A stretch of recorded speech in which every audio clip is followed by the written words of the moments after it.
শয়তানের ৫টি বড় ভাদ। সাবধান মুসলিম।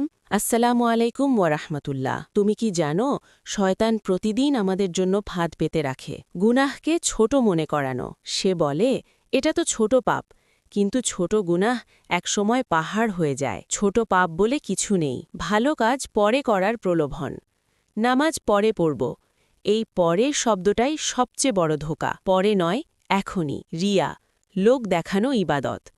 মানুষ দেখুক, এই চিন্তা আমল নষ্ট করে দেয়। শুধু আল্লাহর জন্য মনে হতাশা সৃষ্টি করা। গুনাহের পর সে বলে, তোমার আর মাফ নেই, কিন্তু আল্লাহর রহমত অসীম। আল্লাহ ক্ষমাশীল। অহংকার, আমি অন্যদের চেয়ে ভালো।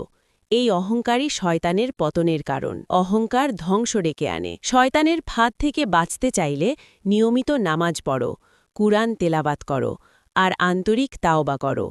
আল্লাহ আমাদের হেফাজত করুন, আমিন। Darkness surrounds him. Hope feels so far away. And his heart whispers, is life only about pain?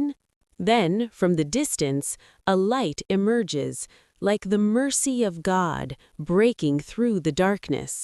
With the touch of light, the darkness disappears, and life begins to bloom once more. After every darkness, there comes light. After despair, hope is born. Life always changes if you trust in the Almighty. Where you can direct a voice, create realistic dialogue, and so much more.